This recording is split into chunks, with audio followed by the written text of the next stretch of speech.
Good and happy Sunday to all of my beautiful and diverse friends out in YouTube land. I look like crap.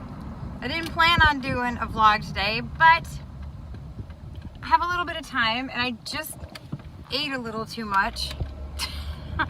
It was tilapia and baked potato and broccoli, but I still ate a little too much. So I'm gonna go for a walk, and I found this really cool place called the Steffi Homestead. It's in the Shingle Creek regional area. It's a historical homestead. The original house was built in 1880, and I want to take you guys to see it, not just because of the historical homestead houses that are there. There's like a caretaker house that was built in 1920 and things like that, but behind there, across these bridges, is like this jungle river area. It's like River the Nile type of stuff back there, and it's really pretty and it's really cool. And so I wanted to share that with you guys because everybody comes to Florida for Disney and Universal, and most people don't realize that there's a whole world outside of that, and a lot of it doesn't even cost anything to go see. So I'm going to take you guys off the beaten path to where the tourists don't usually go, to the Steffi Homestead. Let's go see what it's all about and how beautiful it is. Alrighty, my friends, we are here. This is actually right on 192 by the corner of 192 and Yates. 192 is also referred to as West Earlo Bronson Memorial. This is right near, I believe, mile marker 15, right down the road from a Walmart. And it's actually not that hard to find. It's a little hidden, but not too hard to find. Now I'm going to take you back. It's right on the main road, but it's funny because in about 2 minutes, you will not even know it's anywhere near a main road. It's amazing. So let's go check it out. This is up at the very front. This is actually the Steffi family homestead. It was built in 1911. I promise this won't be just a history lesson, you guys, but this is actually the first home that you encounter. It's really beautiful. I wish that you guys could see the porch better. There's rocking chairs in the front. It is gated. You actually don't have access to it. I'm not sure if they have special events where you can actually go into the house. There's a ramp here. So I'm guessing there are times that you have access to it, but these homes are so cool. I mean, the one that I'm going to take you guys back to see next was built in 1880, and it's the original Steffi home. So let's go back and check that one out. This is the very back of the Steffi house that I just showed you guys. This is the one that was built in 1911, and I just peeked in a window, and there's actually an original bed frame and sewing machine and wash, what do they call those, wash bins with the bowl and pitcher in there. So I would love to gain access to that, to see the inside of it. Okay, now we're heading to the original homestead. There's this bridge that you have to walk over. Look at this. Seriously, it looks like the rainforests here. It's amazing. There's this bridge you have to walk over to get to the original Steffi homestead, and there's this river. My iPhone 8, you guys, isn't even going to do this justice. I wish that this is one of the few times I actually really genuinely wish I had better equipment.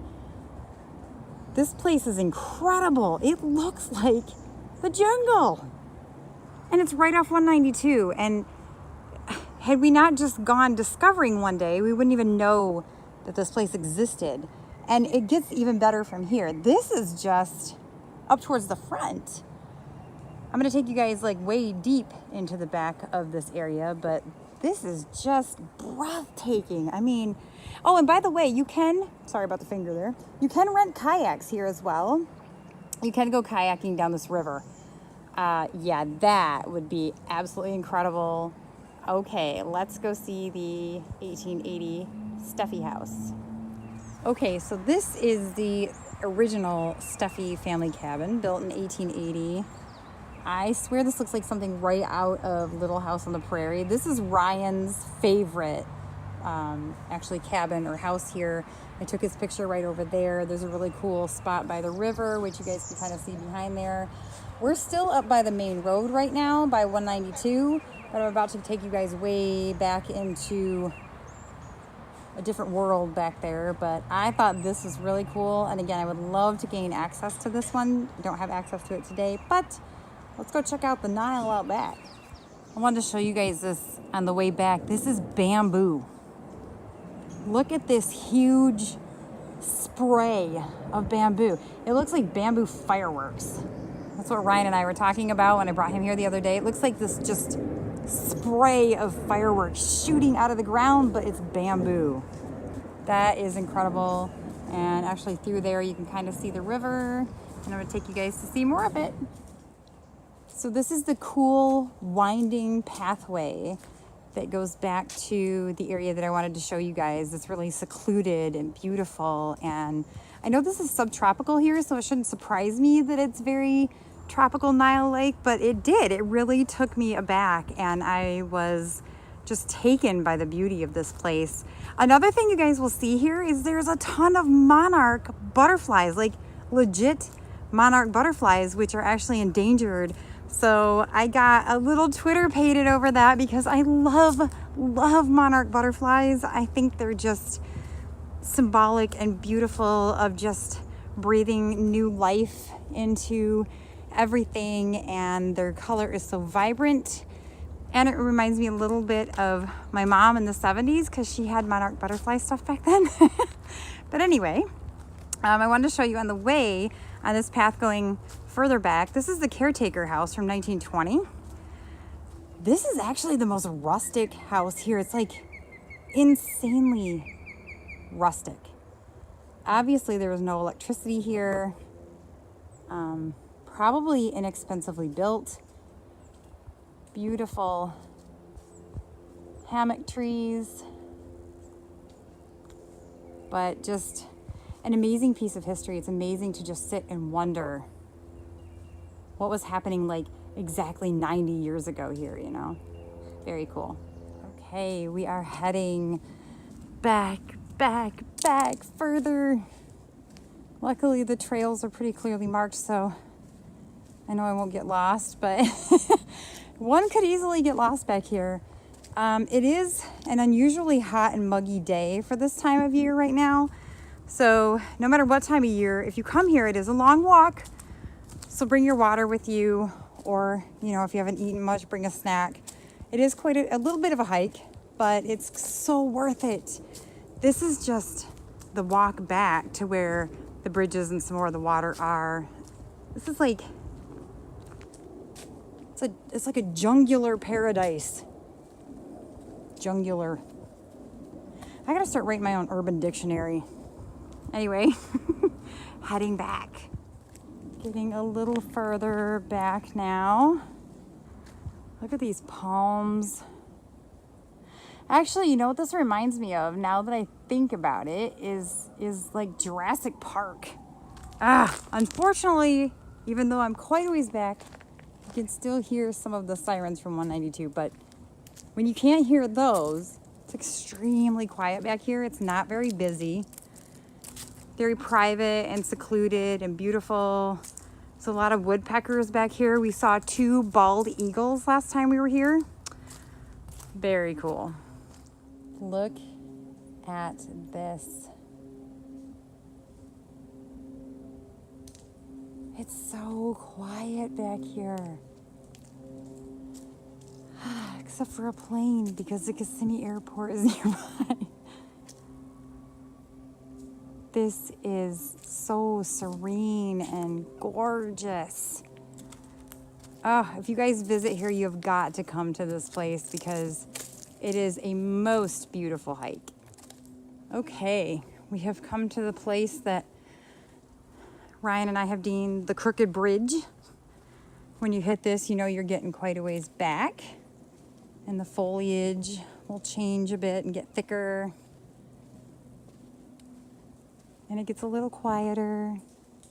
Very sweet. There seems to be, and I'm not sure why, that would be something I'd have to look up, but an excess of uprooted trees here. Not really sure why, but they're huge. I mean, the pines here, they're pine. Insanely tall. Look at that. It like reaches the clouds, I swear.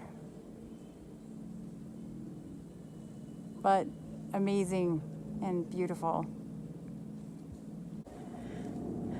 You guys will, as you get further back, you will hear things scurrying and scampering next to you that are off this little beaten path here. Most of the time it's in a knoll, or I've seen jackrabbits and things like that, but just stay on the path because we have seen a couple snakes and things like that, so just stay on the wooden bridge path. Heading even further back into Narnia. That's literally what it feels like. You step from this busy, bustling 192, which is the road that takes everyone to Disney World and to I-4 to get to Universal and things like that. And you pull into this place that says Steffi Homestead, and you're like, okay, this could be interesting. And there's this beautiful historic home up front. There's people parked there, and it kind of looks like a park. There's, like I said, kayak rentals, and I think there's bike rentals up there too. And so you're like, oh, this is kind of neat. At least this is the experience that Rye and I had the other day. And then we walked this trail, and all of a sudden it became like the Jurassic Park ride in Universal can't even compare to this. Look at this. This is actually swamp right here. And I wish it wasn't a helicopter going over because I can actually hear some of the tropical birds here. But if you spend long enough here, you will see so many different types of snakes and birds. There's like a whole hidden ecosystem here. It's very swampy throughout. Again, stay on the beaten path because it's so interesting and intriguing and fun to look, but that doesn't mean that you want to, jump into the swamp because Shrek's not real and he's not going to save you. I'm just saying, Shrek's not here, so don't go off the beaten path and into the swamp. All right, moving a little further back. There are a couple of places along the way like this. You guys, there's like little bench rest areas, which is great. I actually thought it would be really cool to pack a light cooler or a couple of lunch boxes and just walk back here, because I'm about a mile back right now.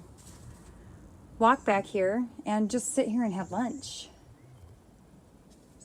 because it's so peaceful. Look at that. It looks like a postcard. It's so peaceful back here. If you love nature or you need a little meditation time, this place is absolutely stunning. And like I said, I know that I'm showing this to you guys, but this iPhone 8 is just not even doing it justice. I'm excited to show you because there's so much that I can show you, but there's so much more you can see if you just come see it for yourself. Okay, we're starting to come out of like the darker, more secluded part of the trail. I guess I'd kind of call this the end of the trail. It's not really, but it goes closer to civilization, which is where I'm not trying to go back to just yet. But it still winds a bit of a ways. You can get a good 3 mile plus walk in here if you really wanted to. But here in a second, I will head back and see what other treasures I can find for you guys. I'm gonna try and catch a monarch or two, but they're so hard to catch because I grab my phone and I like whip up the phone really fast and I turn on the camera and they flutter away and they're gone. So let's head back and see what other beauties we can find. When I was walking here the other day with Ryan, this is a true story, I'm not even kidding. I thought this was an animal. Doesn't it kind of look like like an anteater? I don't know. So it's like this palm log, and I have named him Schmooply. Anyway, I know I need an eye exam, but I thought that was pretty funny the other day. Ryan was cracking up because I jumped. I had like a jump start and squealed a little bit, and he's like, "What is wrong with you?" Well, I saw a schmooply. That's what's wrong with me. Okay, we are heading back to civilization from Narnia. But this Narnia is in Florida. So I'm gonna call it Flarnia. We are heading back to civilization from Flarnia. Right. I wanted to try to get a shot out of the sun so the sun wasn't behind me, so you guys could kind of get a scale of how majestic these pines are. I need to find out what type of pine tree they are. Good grief. I swear it's like, I know they're not as tall as redwoods, but that's what I feel like I'm in, like a redwood forest. Some of them are a lot bigger around at the base. I gotta wonder how many hundreds of years old these pines are, because they're huge. Like, I come from Michigan. It's like the land of pine trees. I've never seen pines this humongous. Flarnia has the most giant pines I've ever seen. Insanely tall pine trees. Insanely tall. Wow. And just like that, I'm back up towards the front. I'm actually right by the caretaker's house again. That walk actually went a little too fast, even though it was a long one. I really enjoy this place so much. It is rejuvenating and beautiful and enjoyable, and it puts you in just like this meditative trance-like state almost, because the nature and the wildlife is so precious. I love it. Anyway, I hope you guys enjoyed this. I wanted to take you a little bit off the beaten path, because there's so many places here in Florida that are off the beaten path that I think people should seek out. It's amazing and incredible and educational and historic. Disney and Universal are awesome, and I love them. I have such a place in my heart for Disney and Walt and His Nine Old Men and Bruce Bretherman and my favorite films like Sword in the Stone and, you know, Robin Hood and Jungle Book and things like that. But Florida has so much to offer. So if you live here or you're visiting, go off the beaten path a little bit, because you will enjoy it and you will not be disappointed one bit. I have to go now, but I will see you all again very, very soon. Until I do, keep your flip-flops sandy and your cotton candy, everybody, and enjoy yourself. Bye.